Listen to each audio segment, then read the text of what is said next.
Hey guys, welcome to the Daily Word Bible Study. Plain and simple, book by book, chapter by chapter, and verse by verse study through the entire Bible. Currently, we're in the book of Hosea. And we are in chapter 7. And in this, one thought that I want to just reiterate before we move on, and that is in verse number 6.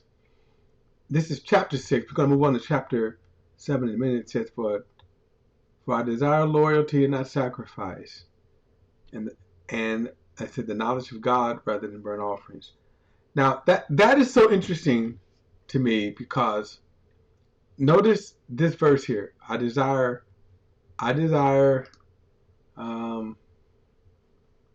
my screen filled up. I desire loyalty and not sacrifice, and the knowledge of God rather than burnt offerings. We have it backwards. Religious people have it backwards. They are great in sacrifices. They are great in performing religious precepts, commandments, usually the commandments of men. And they do that with no knowledge of God. I'll give you a quick example, and then I'm going to move on. Let's say you're in a worship service, because today's churches today have these with worship service. In other words, the standard order of church services as you come through the front doors, right, of the church, depending on what kind of church it is, you're greeted by a greeter, then you're seated.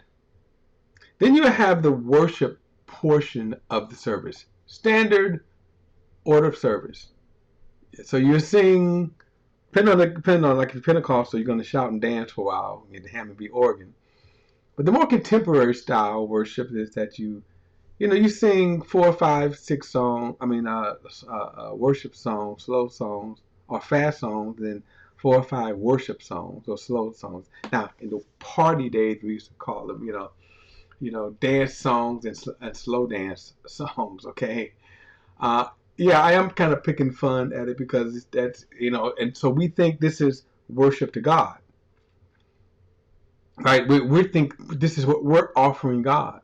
That if I sing a worship song with the right kind of emotion, that God is falling off his throne. But notice he says he would much rather have knowledge, rather have loyalty. In other words, do you see what God is seeing in terms of worship? In other words, Jesus said this in Matthew chapter 5. He says, if you're offering a gift on the altar, but then you see your brother that you got a tiff with, you got a alt with, he says, leave the gift. See, leave the gift and go make it right with your brother. See, the religious mind would be like, forget the brother, I'm going to offer my gift because this is more important. And God is telling you that this is not more important. He's telling us what he thinks is important. That he would much rather you be at peace with your brother, love your brother, than whatever gift you're going to offer. Now, in the case of our modern day church service, it is worship songs, right? We think if I worship a certain way, sing a good fast song, then a good slow song. Oh man, the worship was so good. But in your mind, you hate your brother. How about another one? How about you, in your mind, criticizing, that mother who comes in with 4 little children? That's disruptive, maybe loud. And you can't concentrate. You can't get into your worship groove. So you look upon them with scorn. So which would God rather you do? Maybe offer to lend a hand? Maybe so that the mother can enjoy worship? You see how we get, because we think our kind of way, our religious way is acceptable to God. And he's saying, here's where you're missing it. You don't have the knowledge of God. All right. So much for that. Let's get back to chapter 7. Um, so, actually, chapter 7 is kind of a continual thought. I'm going to pick it up at verse 11. It says, a harvest is also appointed for you, Judah, when I return my people from captivity, when I heal Israel, the sins of Ephraim, and the crimes of Samaria. Now remember, Samaria was the capital city of the northern kingdom of Israel. When I heal Israel, the sins of Ephraim, and the crimes of Samaria will be exposed. For they practice fraud, a thief breaks in, a raiding party pillage outside. But they never consider that I remember all of their evil. Now, their sins are all around them. They are right in front of my face. They please the king with their evil, the princes with their lies. All of them commit adultery. They are like a heated. They are like an oven heated by a baker who stops stirring the fire from kneading the dough until it's leavened. On the day of our king, the princes are sick with the heat of wine. They were the conspiracy with traitors, for their heart like an oven, draw them to their oven. Their anger smolders all night.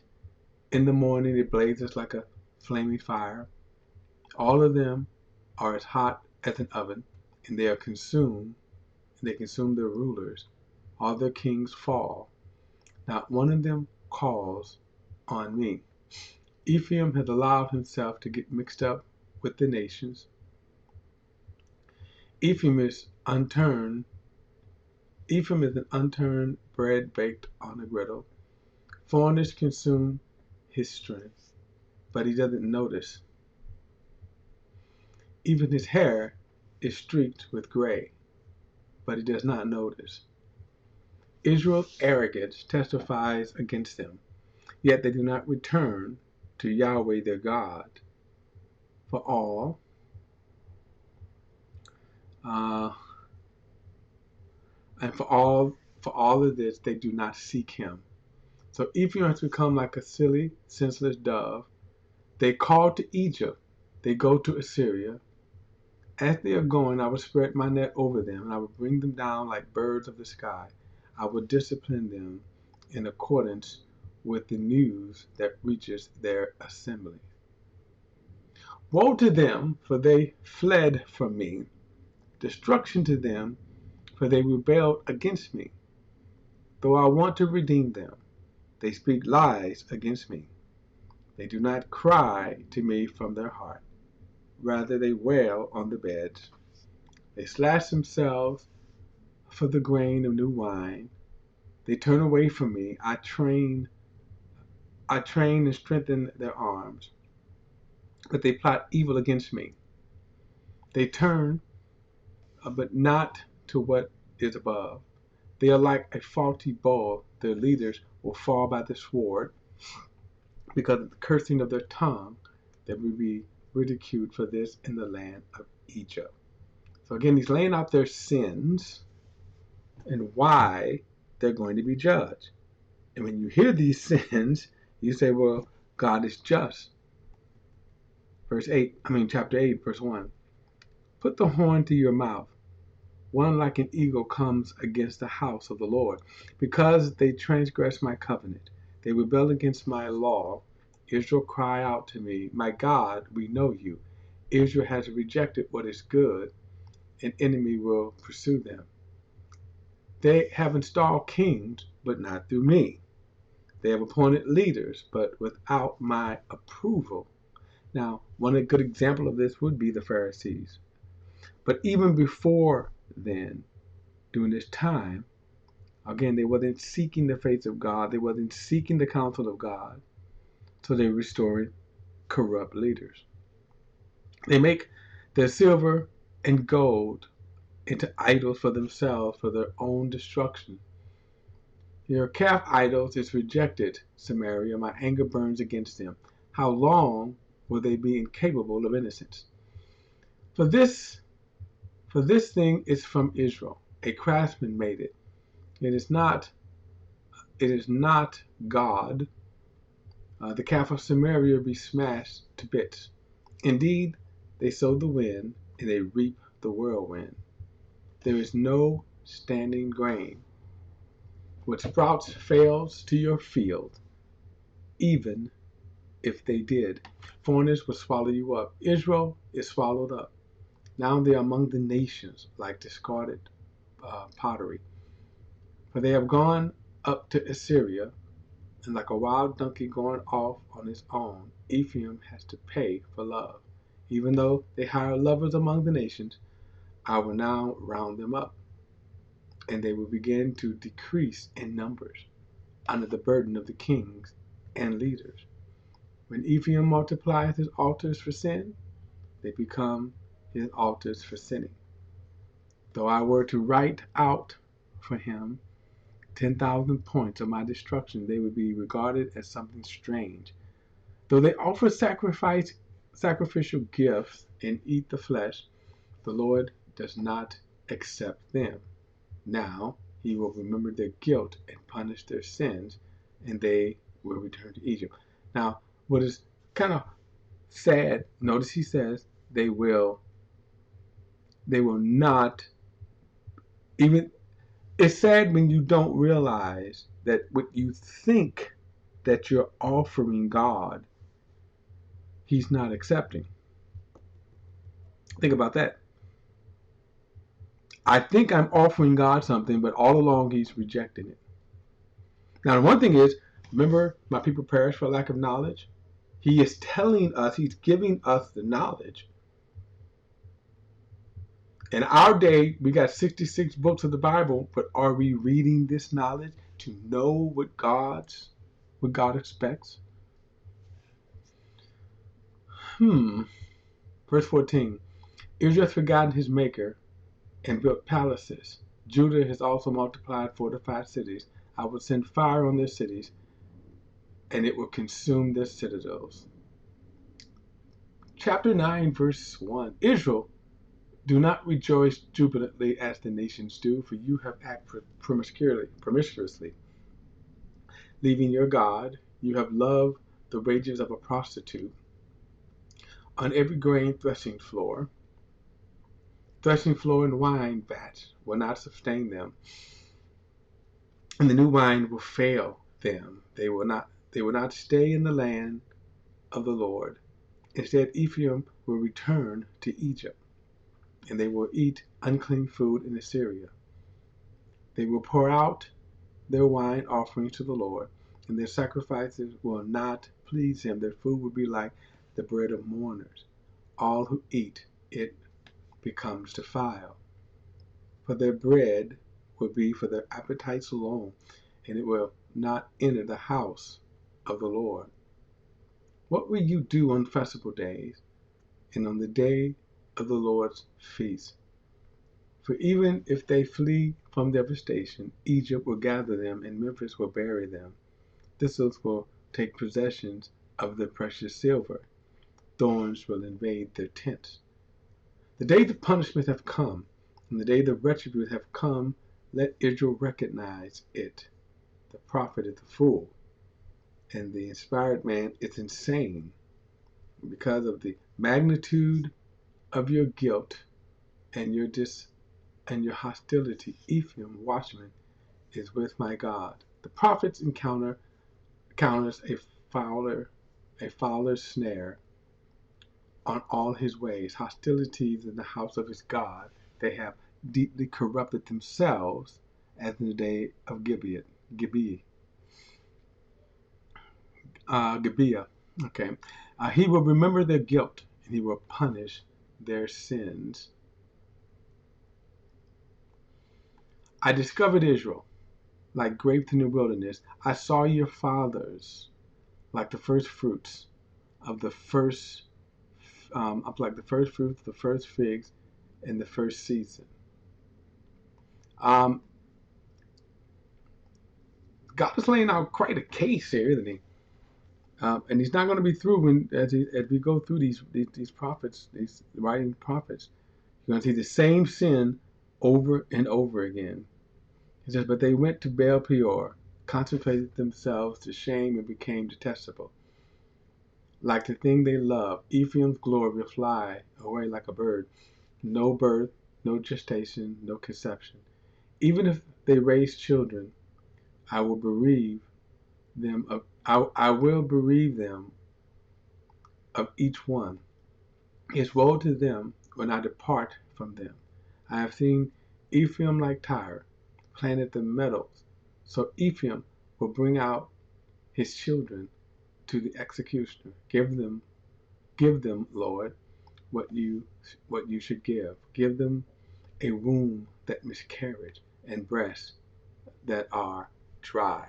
Now, we're going to kind of see this in real time, or you will see this with the devastation when the other nations conquer Israel.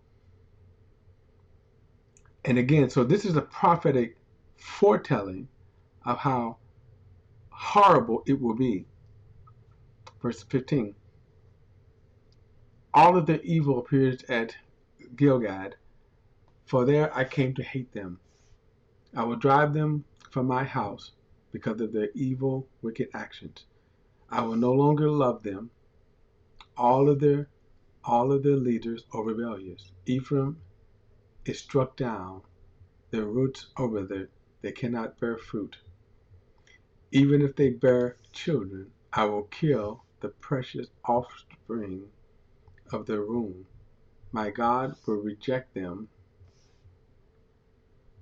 because they have not listened to him, and they will become wanderers among nations.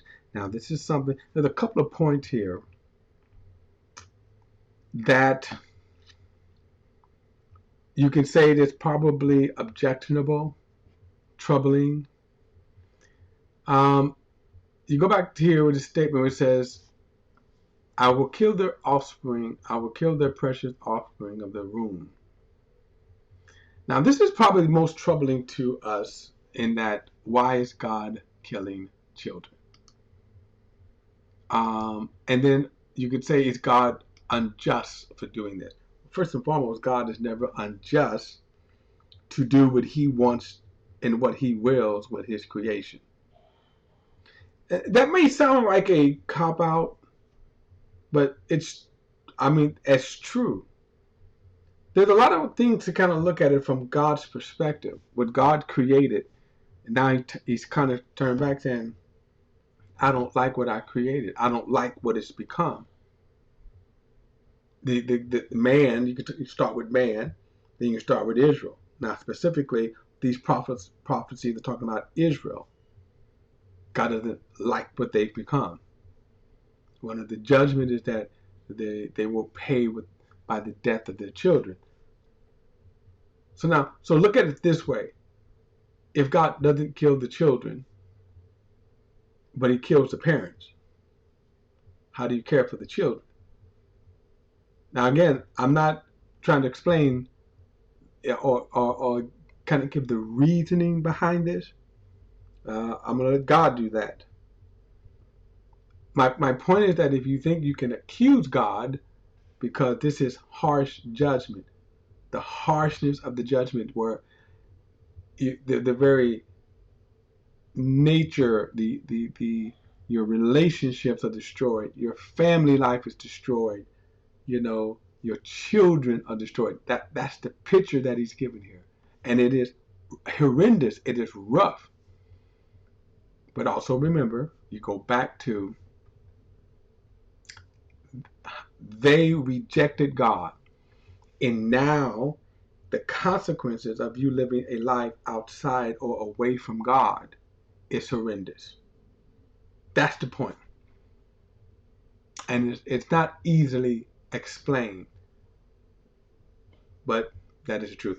All right, guys, don't forget to like and share this video and subscribe to BP, the Bible Perspective. And as always, if you have a thought or comment, add it to the comment section below. All comments are welcome. I'll see you in the next study.